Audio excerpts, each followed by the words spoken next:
जय हिंद मेरे प्यारे बच्चों। कक्षा 10 के उन प्यारे बच्चों के लिए आज का यह वीडियो है जिन प्यारे बच्चों का गृह विज्ञान विषय का पेपर अर्धवार्षिक परीक्षा 2025-2026 का नहीं हुआ है।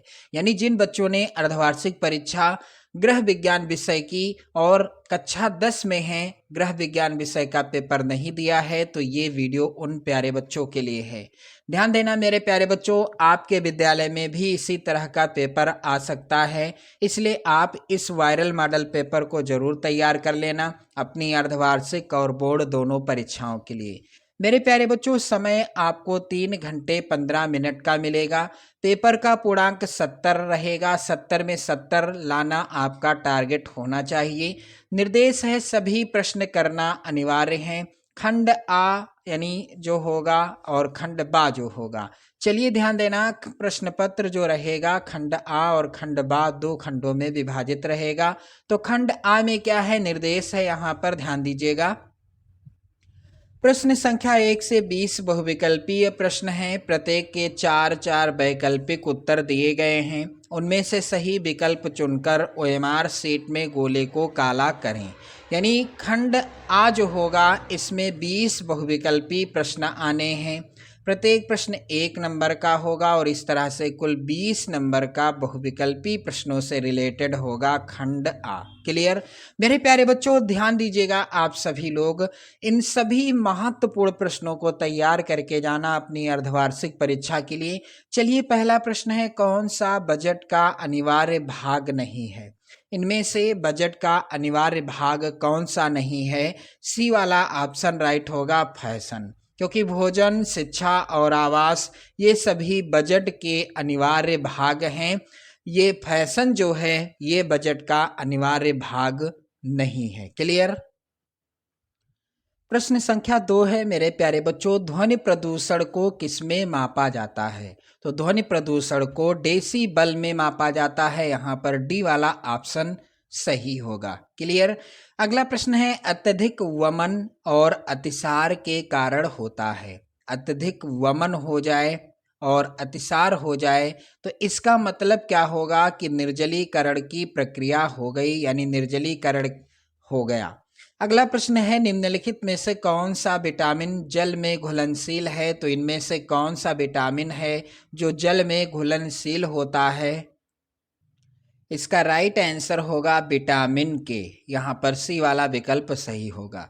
चलिए अगला प्रश्न है, अशुद्ध जल से होने वाला रोग है। इनमें से अशुद्ध जल से होने वाला रोग कौन सा है? तो यहाँ पर हैजा हो जाएगा राइट आंसर मेरे प्यारे बच्चों, सी वाला विकल्प। प्रश्न संख्या 6 है, शुद्ध जल होता है तो शुद्ध जल कैसा होता है? पारदर्शी होता है या अपारदर्शी, अर्धपारदर्शी होता है या इनमें से कोई नहीं? तो शुद्ध जल मेरे प्यारे बच्चों होता है पारदर्शी। कैसा होता है? पारदर्शी होता है। चलिए ध्यान दीजिएगा, पहला ही ऑप्शन सही है। प्रश्न संख्या 7 है, बीसीजी का टीका किस रोग से सुरक्षा प्रदान करता है? मेरे प्यारे बच्चों, बीसीजी का टीका क्षय रोग, जिसे टीबी या तपेदिक भी कहते हैं। बीसीजी का टीका क्षय रोग, टीबी या तपेदिक रोग से सुरक्षा प्रदान करता है। क्लियर। अगला प्रश्न है, आदर्श बजट माना जाता है तो इनमें से आदर्श बजट किसे माना जाता है? तो बचत का बजट जो होता है उसे आदर्श बजट माना जाता है। प्रश्न संख्या 9 है, 1 किलोग्राम चीनी का मूल्य 40 रुपया है तो 5 किलोग्राम चीनी का मूल्य क्या होगा? बिल्कुल बेसिक सा प्रश्न है। 1 किलोग्राम चीनी का मूल्य कितना है? 40 रुपया। 5 किलोग्राम चीनी का मूल्य हमें ज्ञात करना है तो इसे हम गुणा कर देंगे। 5 और 0 का पहाड़ा होगा तो 5 0 0 होता है, 5 चौके 20। यहाँ पर क्या आ गया? 200 रुपया। यहाँ पर ध्यान दीजिएगा, 5 किलोग्राम चीनी का मूल्य क्या आ गया? 200 रुपया आ गया। यहां पर ध्यान दीजिएगा। अब समस्या ये है कि ये विकल्प में मिसप्रिंट हो गया है, 200 रुपया ही राइट आंसर होगा। क्लियर, समझ जाइएगा आप लोग। अगला प्रश्न है, टिटनेस से बचाव के लिए किसका टीका लगवाना चाहिए? तो टिटनेस से बचाव के लिए टिटबैक का टीका लगवाना चाहिए। नाड़ी की गति प्रति मिनट होती है? तो मेरे प्यारे बच्चों इसका राइट आंसर होगा सी वाला ऑप्शन 72 से 80 बार। प्रश्न संख्या 12 है, घर पर सिलाई करने से बचत होती है? तो घर पर सिलाई करने से समय की, कपड़े की और धन की यानी सभी की बचत होती है। राइट आंसर होगा इनमें से सभी। प्रश्न संख्या 13 है, एक सामान्य व्यक्ति के शरीर का तापक्रम होता है? तो मेरे प्यारे बच्चों राइट आंसर होगा 98.4 डिग्री फ़ारेनहाइट होता है। सी वाला विकल्प सही होगा। मेरे प्यारे बच्चों इस वीडियो को शेयर कर दें, लाइक कर दें। चैनल पर यदि आप नए हैं तो सब्सक्राइब भी कर लीजिएगा। चलिए प्रश्न संख्या 14 है, सब्जियों को धोना चाहिए? तो सब्जियों को कब धोना चाहिए? सब्जियों को काटने के बाद या छीलने के पहले या छीलने के बाद या कभी नहीं धोना चाहिए? राइट आंसर होगा सब्जियों को छीलने के पहले ही धो लेना चाहिए। अगला प्रश्न है, लौह तत्व की कमी से कौन सा रोग हो जाता है? मेरे प्यारे बच्चों लौह तत्व की कमी से एनीमिया रोग हो जाता है। यहाँ पर बी वाला ऑप्शन सही होगा। प्रश्न संख्या 16 है मेरे प्यारे बच्चों, विटामिन ए का अच्छा स्रोत क्या है? तो विटामिन ए का अच्छा स्रोत है, यहाँ पर राइट आंसर होगा विटामिन ए दाल में पाया जाता है, हरी सब्जी में पाया जाता है और दूध में पाया जाता है। यहाँ पर विकल्प सही होगा उपर्युक्त सभी। यहाँ पर उपर्युक्त सभी हो जाएगा, राइट आंसर मिसप्रिंट हो गया है। चलिए ध्यान दें, वायु द्वारा फैलने वाला रोग है हैजा, फ्लेग, रिकेट्स या चेचक? तो इस प्रश्न का आंसर और यहाँ पर प्रश्न संख्या 18 है, नियासिन का स्रोत क्या है? इन दोनों प्रश्नों का आंसर आप लोग कमेंट बॉक्स में कमेंट करके बताओगे। चलिए अगला प्रश्न है, विश्व शौचालय दिवस कब मनाया जाता है? प्रत्येक वर्ष 19 नवंबर को विश्व शौचालय दिवस मनाया जाता है। 6 रोग में रोगी को यहाँ पर युक्त भोजन दिया जाता है, किससे? खनिज लवण से युक्त भोजन दिया जाता है। 6 रोग में रोगी को खनिज लवण से युक्त भोजन दिया जाता है। क्लियर? चलिए अब बारी आती है खंड बाकी, जिसमें इस तरह के प्रश्न आने हैं।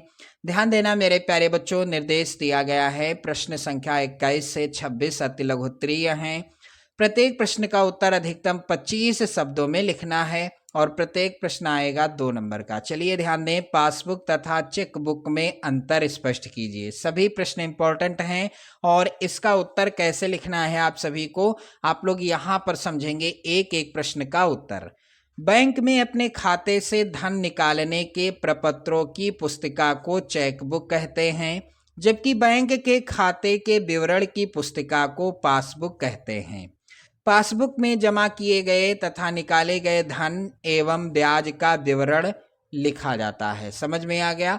चलिए आगे बढ़ते हैं। अगला प्रश्न है, बजट बनाने का मुख्य उद्देश्य क्या है? बजट क्यों बनाया जाता है? तो चलिए इसका उत्तर कैसे लिखना है आपको। प्रश्नोत्तर संख्या 22, परिवार के सभी स्रोतों से होने वाली आय का सही ज्ञान होना, इसलिए बजट बनाया जाता है। आय व्यय को नियंत्रित करके समुचित बचत का प्रयोग करना भी, ये भी राइट आंसर है, अर्थात ये भी बजट बनाने का उद्देश्य है। चलिए ध्यान दें, अगला प्रश्न है, प्रश्न कह रहा है प्रेशर कुकर की उपयोगिता स्पष्ट कीजिए। वेरी वेरी इंपॉर्टेंट प्रश्न है। चलिए ध्यान दें, इसका उत्तर क्या होगा। प्रश्नोत्तर संख्या 23, प्रेशर कुकर की उपयोगिता क्या है? तो यह एक हैंडल युक्त बर्तन होता है। प्रेशर कुकर किस तरह का होता है उसके बारे में है, जिसके ढक्कन के अंदर चारों तरफ एक रबर का छल्ला लगा रहता है। आपने देखा है, आपके घर में होता है। ढक्कन पूरी तरह बंद कर देने से भाप बाहर नहीं निकलती है और उसके दबाव से खाना अतिशीघ्र पक जाता है। क्लियर? उसके दबाव से जब खाना अतिशीघ्र पक जाता है तो इससे हमारे ईंधन की भी बचत होती है और समय भी बचता है। भाप, यहाँ पर थोड़ा मिसप्रिंट है, भाप होगा, भाप नहीं होगा। भाप के अंदर ही रहने से भोज तत्व तथा सुगंध नष्ट नहीं होती है। इस बर्तन के अंदर 2-3 छोटे बर्तनों में भिन्न भिन्न खाद्य पदार्थ रखकर एक साथ ही पकाए जा सकते हैं। यह कुकर स्टोव, कोयले की अंगीठी अथवा गैस के चूल्हे पर रखा जा सकता है। इससे समय तथा ईंधन की भी बचत होती है। अतः यह रसोई घर के लिए एक अत्यंत उपयोगी उपकरण है। क्लियर, ये हो गया इस प्रश्न का उत्तर। चलिए ध्यान दें आप सभी लोग, अगला प्रश्न है यहाँ पर, मोच के लक्षण लिखिए। प्रश्न इंपॉर्टेंट है और इसका जो है उत्तर कैसे लिखना है। प्रश्नोत्तर संख्या 24, मोच आने के लक्षण क्या हैं। पहला, संबंधित अंग में सूजन आ जाती है। जहां पर मोच आ जाएगी उस अंग में सूजन आ जाएगी तथा इधर उधर हिलाने डुलाने में पीड़ा भी होती है। दूसरा है, मोच आने वाले अंग का रंग कुछ कुछ नीला काला होने लगता है। मोच आने वाले अंग का रंग कुछ कुछ क्या होने लगता है, नीला काला होने लगता है। क्लियर, चलिए ध्यान दें, अगला प्रश्न यहाँ पर है मेरे प्यारे बच्चों, प्रश्न संख्या 25, भोजन विषाक्त क्यों हो जाता है। ये प्रश्न भी बहुत ही ज़्यादा इम्पोर्टेंट है। और भोजन विषाक्त क्यों होता है, चलिए इसका उत्तर कैसे आपको लिखना है। मेरे प्यारे बच्चों यहाँ पर ध्यान दें, भोजन के अंदर उपस्थित ऐसे पदार्थ जो व्यक्ति के शरीर में जाने के बाद विषैले प्रभाव उत्पन्न करते हैं, इन्हें विषाक्त भोजन कहते हैं। भोजन बनाने एवं उसका संरक्षण करने में त्रुटियों एवं असावधानियों के कारण भोजन के विषाक्त हो जाता है, यानी भोजन जो है विषाक्त हो जाता है। क्लियर, समझ में आ गया इस प्रश्न का उत्तर। आगे बढ़ते हैं, अगला प्रश्न संख्या 26 है, भूनने और सेकने में क्या अंतर है। ये प्रश्न बहुत ज़्यादा पूछा जाता है बोर्ड परीक्षा में। चलिए इसका उत्तर क्या हो जाएगा आप लोग यहाँ पर समझेंगे। प्रश्नोत्तर संख्या 26, भूनते समय वस्तु आग में प्रत्यक्ष संपर्क में नहीं आती, जबकि सेकने में उसे सीधे अंगारों अथवा विद्युत सलाखों के ऊपर सेका जाता है। क्लियर, अब प्रश्न संख्या 27 यहाँ पर आप देखेंगे, उसके पहले निर्देश दिया गया है। ये सभी प्रश्न आएंगे लघुत्तरीय। निर्देश है प्रश्न संख्या 27 से 31 तक लघुत्तरीय हैं।